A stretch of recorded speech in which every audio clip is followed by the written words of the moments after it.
That's probably top 3 hardest part of my job, numbers.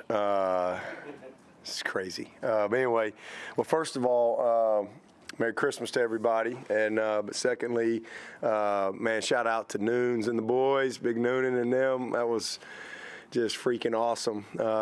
Getting a chance to watch that. I was in the office last night watching it, and just really, really cool. Really proud of them and happy for them. Sorry, Beret. Tough year for you in Notre Dame this year. Yeah, tough for you, but we still love you. But anyway, just an awesome accomplishment, and just really cool to see them accomplish that, and just not just, we got so many great things going on campus. All of our excited about gymnastics getting ready to get cranked up, so cool, and our facilities getting ready to open up with lacrosse and rowing and gymnastics, and our wellness area up there, and what we're getting ready to do over here at volleyball, as y'all see the 10,000-foot crane. Really cool to see that. It's kind of weird riding by here. Been here as long as I have. It's wild looking at Jervy, just kind of naked, if you will. I've never really seen it like that, but excited about all the stuff's going on. And then obviously, man, basketball. I haven't had a chance. I've been on the road, but man, I've been just living and dying with every bucket with the Tigers, especially them beating Alabama. That was pretty cool. So just really, really fun to see a lot of great things going on throughout November and into December and into the new year. So we'll have a lot of fun with all of our spring sports, coming up. But just awesome to see last night. And then for us, man, just since our I don't know when the last time I saw y'all. It was the South Carolina game, maybe, after the game. Really proud of our team for how they finished. Is a just a great heart and resilience. It's not easy to win games. It's really, really hard. We finished with 8 wins on the regular season, and that's 13 years in a row that we've had 8+ wins, and obviously 12 of those have been 10+. But 13 years in a row of 8+ wins. That's a short list: Clemson, Alabama, and Georgia.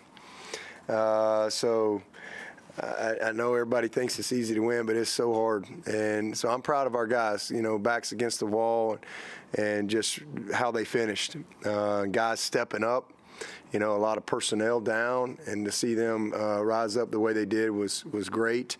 To earn the opportunity to go to the Gator Bowl, we're really excited about that, and a chance for a 9th win. And if we get a 9th win, then that list of 3 goes to 2, us and Alabama. So, a lot of opportunity within this game, and it's a game that has a great history with Clemson. It's as y'all heard me say, with the bowl deal, it's full circle for me. My first ever bowl game as a coach in 1993 against the Fighting Mac Browns, North Carolina, and when he had dark hair, I think, and it was my first bowl as a head coach. So I'm excited about it, looking forward to it. Again, it's an area I'm really familiar with, having always recruited down there, and our Jags are fired up that we're coming that way as well. And so it's going to be a great time. We're staying out at Amelia Island. It's a beautiful area. That's where we have our ACC meetings every year at the Ritz. I think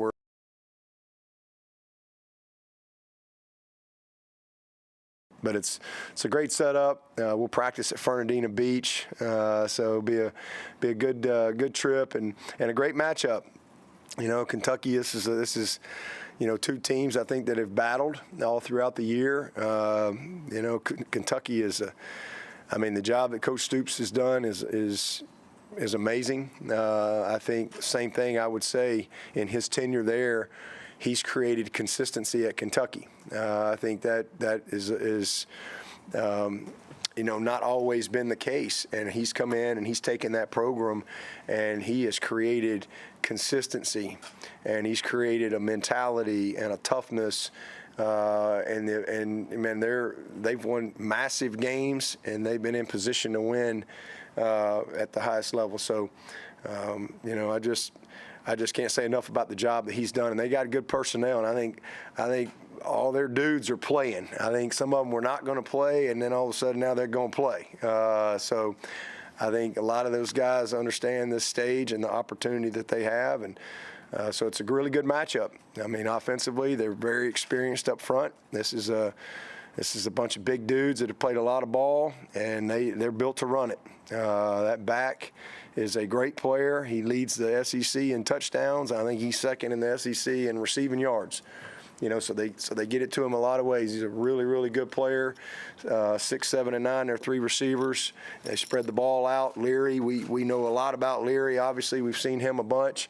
He's a very good football player as well, and he's taking care of the ball for him this year. He's done a good job with that. So ironically got a chance to really kind of study them, even though I wasn't really studying them. We're getting ready for South Carolina, got a chance to be familiar with them as we started our preparation. But it's a good football team, a lot of shifts, motions, but again, built to run it. And they're going to challenge you physically, so you better be ready for that. And I think every game they've won this year, I think they've averaged 150 yards or more rushing. So it starts right there. We've been a really good postseason team around here all the way back. We've had 12 postseason wins, and that's in 12 years in a row. I think that's a college football record. So we got a chance to break our own record, with a postseason win. But we've been a good postseason team because, we've been ready in the trenches. It's hard. It's hard to win postseason games. You're talking about championship games, playoff games, bowl games. You don't win these type of games if you're not ready in the trenches. You just don't. Simple as that. And that's where this game will be won and lost for sure. That and for this team in particular, winning that turnover margin. It's been critical for this team, and we've had 4 good wins in a row, and we've won the margin in all 4 of them, and that's made the difference.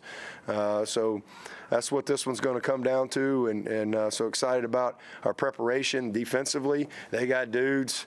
Really good linebackers, very good up front. That Zero is a monster. He's 6'6", 350, something like that. He is a big, strong man, and their best corner wasn't going to play, and now he's going to play. So they kind of got all hands on deck over there. So we're down a few guys, but we got what we got, and we're going to get ready and see if we can go have a great matchup on the 29th, and hopefully we'll have a great crowd there, a great turnout. Again, not too far. And hopefully, again, just a great environment for the Tigers, because I'm sure Kentucky will have a great crowd that'll travel as well, and ACC, SEC matchup, all that stuff. So it'll be a lot of fun. So good team, return guys. Sevens, I think he's had taken a couple to the house, a couple touchdowns. So it's a team that's committed in all 3 phases, and we got to be ready. Practice-wise, we got started Sunday night. Again, we've been on the road, planes, trains, automobiles, a lot going on. So I got started Sunday night, and then yesterday was just a full all-day and night staff day for us, just to really just not have any recruiting and just be here. And no practice. Guys had finals, and so today, practice, finals, recruiting for us tonight. Tomorrow, all-day recruiting. Players got finals all day, and then we'll practice and recruit Thursday, Friday, Saturday, Sunday. And that'll kind of be our schedule. Sunday it'll go dead period, or quiet, and then we can't be off the road. And then Monday it's completely dead. And so we'll practice through Tuesday.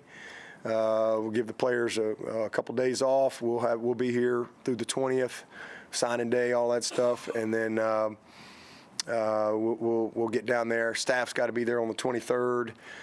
Team has to be there by the 24th, and we'll kind of have a normal week when we get there. We'll have practice that night on the 24th. Be like a Monday, Christmas Day. Wake up, have a big Christmas celebration. Santa will come. Hopefully everybody will be nice and not naughty and get a stocking and some gifts. Hood, you won't make the list. We already know.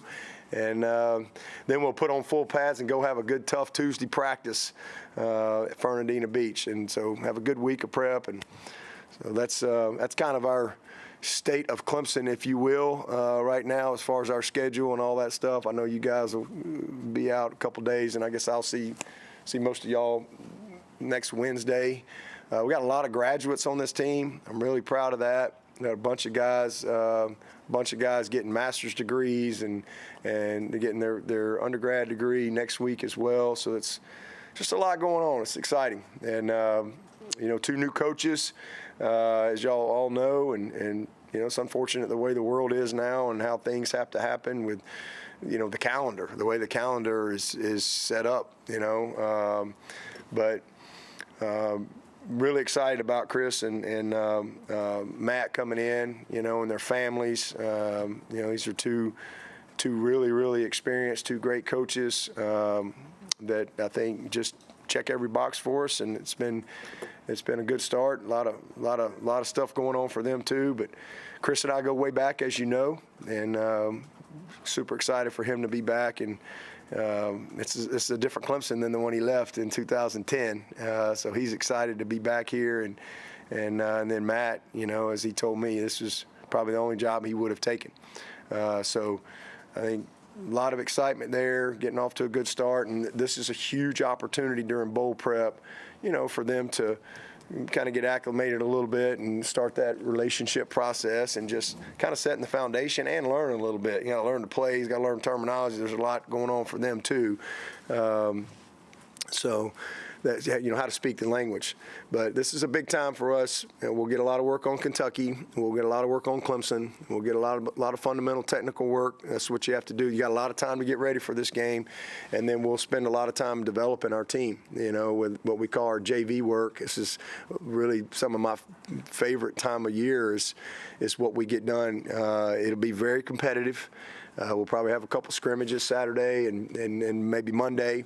And then finish up with a little more work down there. And so I'm looking forward to it. And in shells today, and then we'll be full pads the rest of the week, Thursday, Friday, Saturday, and should ramp up pretty good. You were concerned, especially since you guys were on such a roll in November, about stopping and then restarting and guys getting back in the flow.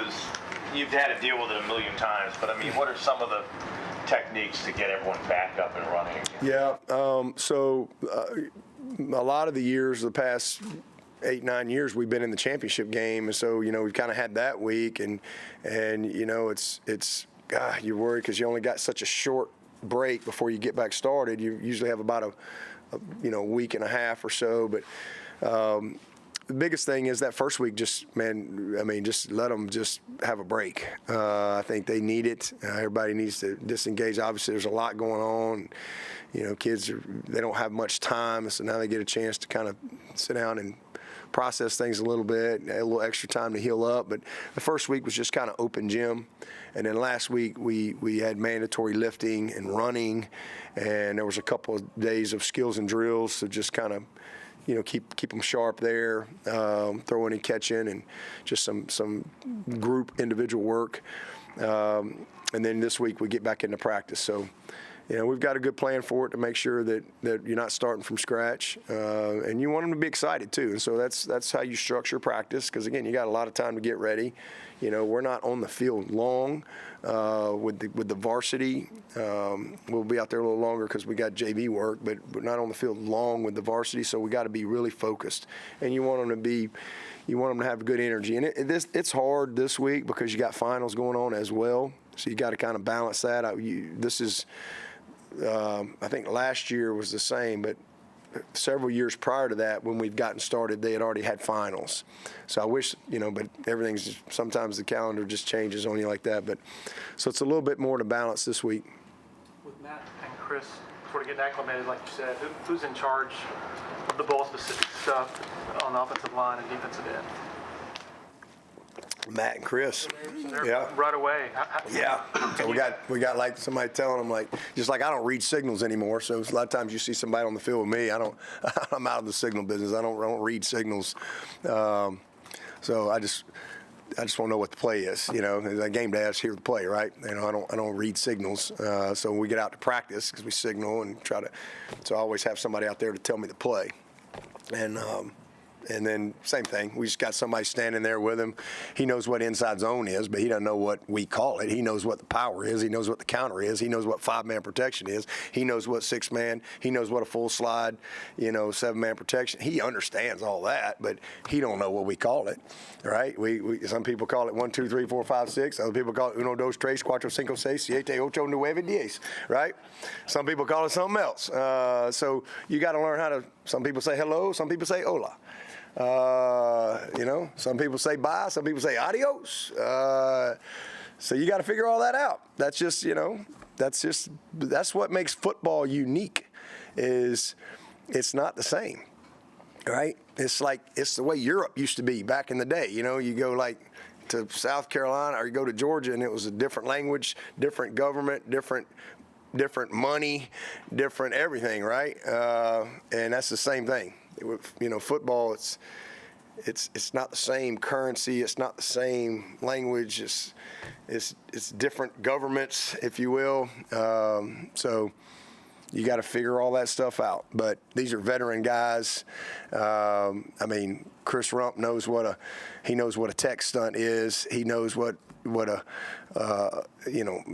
this call we're in a 9 technique or we're in a 7. He understands all that.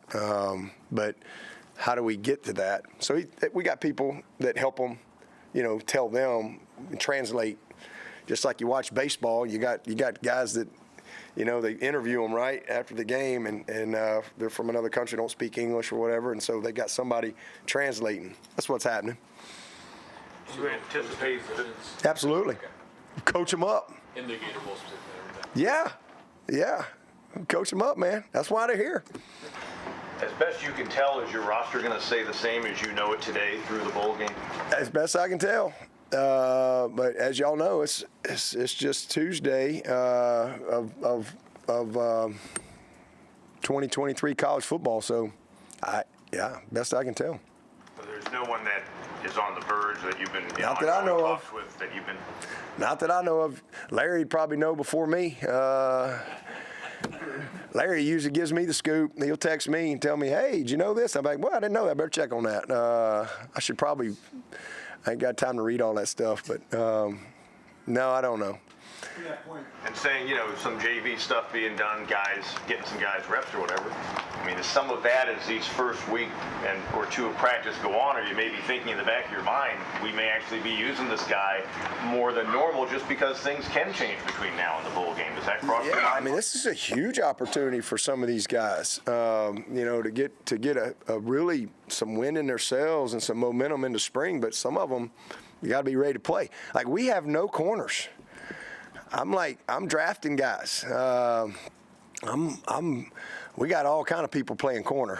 We got playing A, B, C, D, and I'm about ready to go to E, just in case.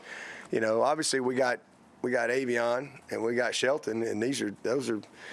As long as they're out there, we got a good fighting chance, right? And then we got Miles Oliver, who's coming off an ACL, who's really not ready to play, but he's cleared to play. So these practices are huge for him, and we kind of see if we can get him game ready, and then it's like, all right, okay, let's get everybody else that can play corner. Barnes, Hamp Green, Strecco, Mankaka, Crosby.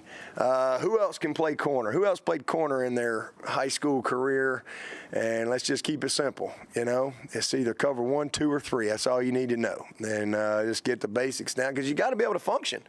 What if one of them guys rolls an ankle? They're not going to cancel the game, so you got to have a plan, and we don't have anybody. We're trying, Tink.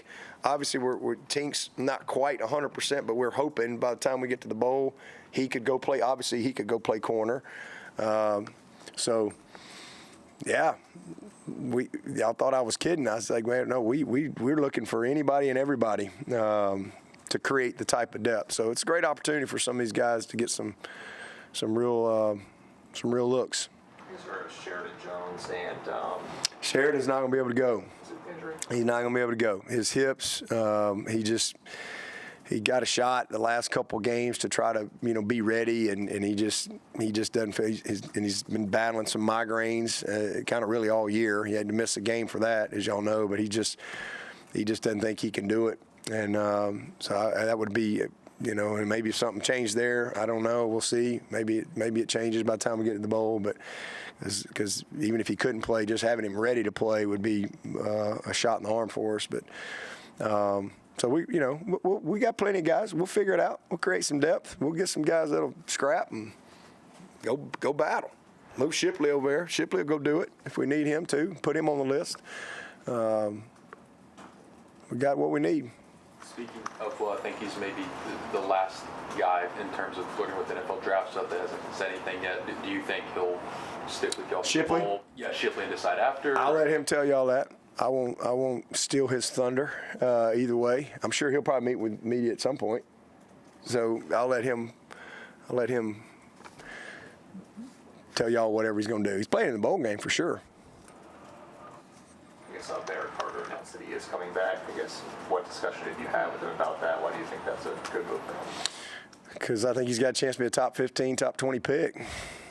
And, he's not that this year. He's a guy that's obviously on everybody's radar. And he's positioned himself, there's no question he'd get drafted. But he's just one of those kids that wants to finish. He wants to finish. I think had he got a first-round grade, he wouldn't be here. It probably would have been an easier decision. But he wants to finish. He's got more work he wants to get done at Clemson. He wants to be a graduate. He wants to be a leader. He wants to be a captain. And he wants to win a national championship. And so, he's excited, and so are we. We went to the NFL portal and got us one right there. Pretty excited about him. How about Nickens? Is he solidly here? Yeah, he's. As far as I know, he's graduating. We got a bunch of guys graduating, and his intention is to go pro. That's been what he said from day one. But he is not. Obviously, we'd love for him to stay, but I don't know that he's made that decision yet. But nothing's really changed from where he was, at this point. I think he's maybe still trying to decide what he wants to do there, whether he wants to go pro or come back another year or whatever. Any update on Antonio Williams? Yeah, he looks great. Yeah, he looks great. Yeah, he was able to. It's been good to see him bouncing around. Have him. Cole Turner's looking good. He can't play, but that's two guys we really hadn't had all year. Antonio played 4 games, and really not even a full 4 games. 3+ games, and then Cole's obviously been out since first game and a quarter. So both of those guys are doing well, but Antonio, should be able to play. And Spector, we think he's going to be able to. By the time we get to bowl site, we think he'll be full go as well. You mentioned Lucas banged up at corner. Lucas had surgery, so he's out. Strozier had surgery, he's out. That's 2 pretty good ones there too, and I hate it. But yeah, Lucas, he's probably 7 weeks or so should be ready to go for spring, and same thing with Strozier. You mentioned with the coaching hires that you've been talking to Lemansky about it for a while, and that was in your mind, and that you didn't really think about making a change at offensive line until you had time to think about it and kind of come home after the game. What was it that, you were sitting there on the couch or in your office and you said, yeah, I think it's time? Was there one thing, 2 things that you were like, yeah, I think it's time, and was Matt your first call? Yeah, Ski and I, something we talked about for a while, and he was just honestly just kind of ready for kind of the next step on what he wanted to do, and so it was just the right time there. We just talked about, again, what that looked like and, what the process of that, and so excited for him, and and he did a great job for us, man. He's coached those defensive ends every game since 2018. you know, and obviously recruited Miles Oliver in here and TJ and KJ and all these guys. He's coached. I mean, he's done a great job, but he was ready for a different path, I think. And then, but as far as the OL, I just, you know, end of the season, you got some time. That's what I do every year is evaluate everything in our program. Evaluate it all. Some things you know, or some years you stay the course in some areas, or some years you make some tweaks that you don't even know about, and some you make some changes that, unfortunately, it's a personnel change, or it's a public change, or whatever. And that's the hard part of our business, because you're dealing with, you know, you're dealing with people, and you're dealing with their lives, and there's no greater person on the planet than Thomas Austin. I mean, there's just not. I mean, he's just one of the best people on the planet, and I love him, his family. I mean, this is a hard thing. And, I mean, the guy's a captain for me. So those are tough. But at the end of the day, you know, we all have a job to do. And, you know, I evaluate everything every single year. And when I think I need to change, whether it be something as simple as, you know, something in the locker room like we're going to do this year, something like that, or it's, again, a personnel move. Those are things that's my job. And so, yeah, the first call was Matt, and, you know, I've known him for a while, but I wasn't planning on making a change. I wasn't even thinking, I don't think about stuff like that. I'm trying to win the freaking game. I'm trying to have a great day that day. That's not stuff that I process, you know, during the season.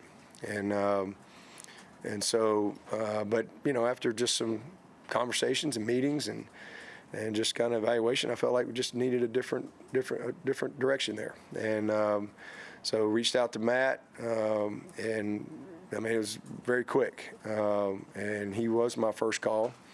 And as he said, I mean, he's had a lot of he had opportunities last year.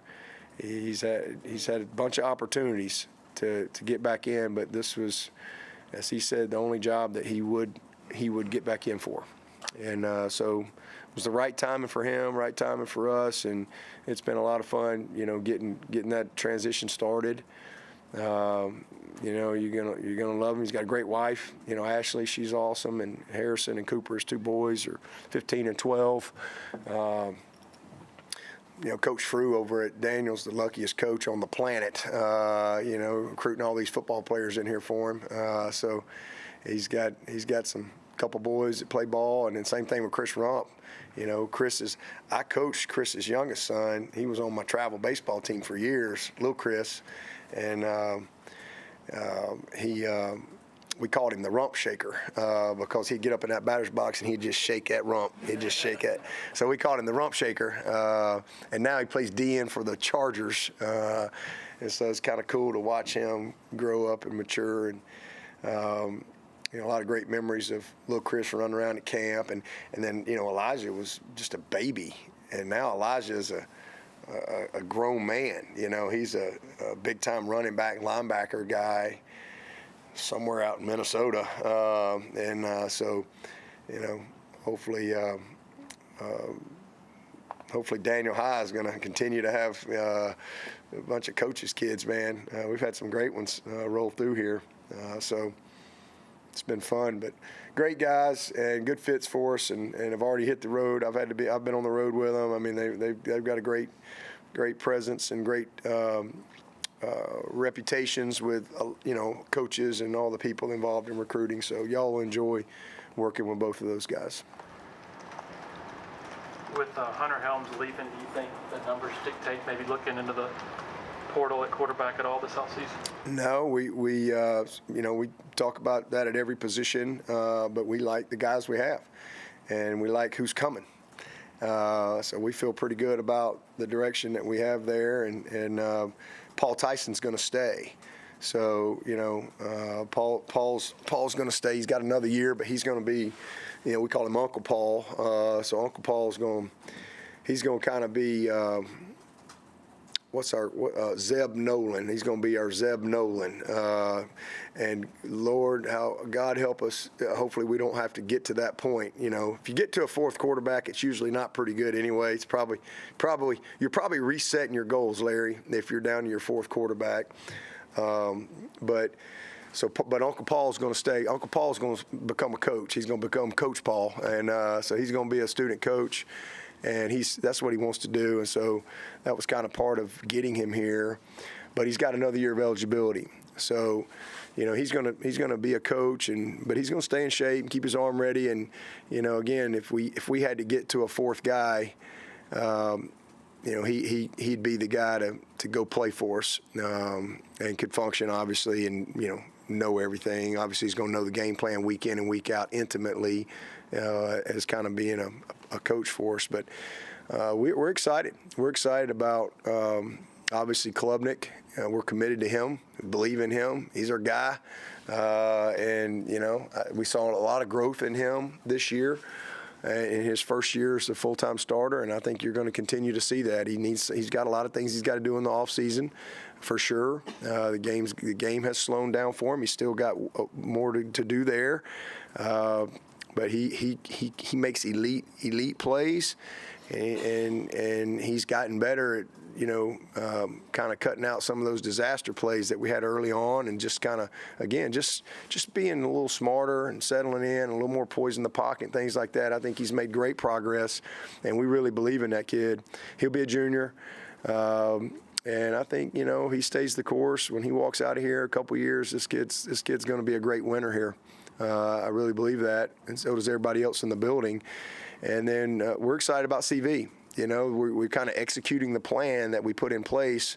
You know, this was a highly recruited guy that could have gone to a lot of places, and he chose to come. He was only 17, so that was kind of what we recruited him to redshirt. We felt good about Hunter and getting. That's why we went and got Paul Tyson and Trent. We felt good about getting through the year and letting him really just develop and kind of catch up. Now he'll be a redshirt freshman. Kate will be a junior. And then, man, I'm going to tell you, Trent Pierman, you know, if it wasn't, I would answer it this way. If it wasn't for Trent, we would probably have to go get another guy. But we really, really like Trent Pierman. You know, he's got some moxie and savvy. And those of you that have watched him play, I mean, this kid was a 2-time Gatorade Player of the Year in the state of South Carolina. This ain't no slouch now. This kid can play. You know, he needed to get a little bigger. He needed to get a little stronger. But he's got savvy. He's got instincts. He's got moxie. I mean, he is a really, really, really, really good third-team quarterback. So that's what we got. And then we got Paul, who's a sixth-year guy, who's got a wealth of experience, who could go win the game for us in the Gator Bowl if we need him to. We got him. So that's where we are. And now, if Paul was not going to be here, we'd have to go get somebody else. We are still trying to find maybe a high-level PWO to maybe come in and give us another arm as well to come in and compete. But we'll see how that goes. But if Paul wasn't here and we didn't feel like we feel about Trent Pierman, then we would probably have to go find somebody else. Any questions for Coach virtually? Anybody else in the room? I was wondering if you could touch back on men's soccer. Noonan joins you as only 2 of the 3 coaches in Clemson history with 2 national championships. That's pretty cool. Just a little bit more about what they've been able to do, and especially 2 in 3 years. Yeah, it's awesome. Race to 3. I sent him a text last night. First one to 3 is not the rotten egg, right? You used to say, first one here's a rotten egg or whatever, or not the rotten egg, but it's awesome. I mean, it's so hard to do. How long has Clemson been around? 100-something years, right? I've been playing sports around here a long time. To win one is incredible. I mean, it's hard. I mean, you can look in college football right now. How many coaches have won a national championship? Not many. It's almost impossible, especially with Nick Saban running around. It's really hard. It's really, really hard to do. And in any sport, but certainly at this level. And man, I'm just really happy for Noons. And I told him, I said, all right, it's a race to 3, and you get first crack at it because his season's going to end before ours next year. So it's just a lot of fun to see, all these sports on this campus be successful. But I'm really just so happy for them. And and they really dominated. I know they scored late, but 2-0 in soccer, that's like a 3-touchdown lead, right? So I'm just really happy for not just him, his whole staff, everyone. Man, I love Julie Ibrahim and to Pierce Tormey, to see all of them and involved, and there's just a lot of great tradition. And to see the job that Noonan has done. Obviously was here when he got hired, and I got a picture in my office we took last year, me and Noonan and Woody and Billy D and Terry Don, and we had the 2 Natty trophies, and we had the one Natty soccer trophy, and I sent that picture. I told Noonan we would Photoshop his second one in there, but I look at that picture, and how cool is that? Man, Terry Don Phillips, I had a chance I went and saw him a few weeks ago, and man, that guy, they don't make them like him anymore. And, his vision, his belief in me and Mike to give us the opportunity and to give us the resources and the time to, grow and develop a great program. There's just so many people involved, and I'm just happy for all those people. It's just really cool to see. And, Larry, you sent me a thing this morning. I didn't even know that. I didn't know that particular quote that you sent me, but when Dan Radakovich came to me about, he just kept wearing me out when he first got the job. He literally kept saying, I want to know 5 years from now. I want to know what do we got to do to take Clemson. And he didn't like and he, and I'm just trying to get along with the new boss. And and he just finally kept, I pulled out a piece of paper and I drew this facility. I drew it out. And I knew he was going on a trip to Europe, and I said, here, and I drew it out, and I said, here, take this with you. And he came back and he says, you really think? I said, yeah. And I said, now here's the problem. It's going to piss everybody off on campus. Everybody's going to be pissed. Everybody. I said, but if football gets better, everybody's going to get better. And I said, starting with Coach Noonan, they're going to all be mad at me. And I went and met with Mike. I said, hey, I'll help you raise money. I said, I promise you, everybody's going to get better, because we took their soccer fields. And that's all you need to know about Mike Noonan, Coach Noonan. We took their soccer fields. They're wherever.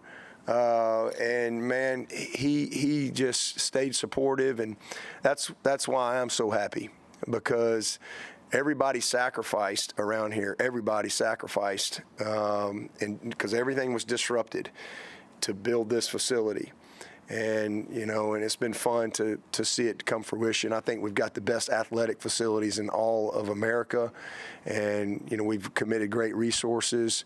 I think we got the best soccer facility and the best soccer setup. And it's been awesome to see. Got time for one more? In this last week leading up to signing day, what are kind of the final touches that you're looking at for this class? This class, we need one more linebacker, and we feel pretty good about that. I actually feel really good about that, and we probably need, based on where we are, we probably need one more OL. And we've been kind of on a few guys there, and that's probably the one area that we've been evaluating the portal, honestly. For some need there. So we'll see how it shakes out. I think we're in a pretty good spot.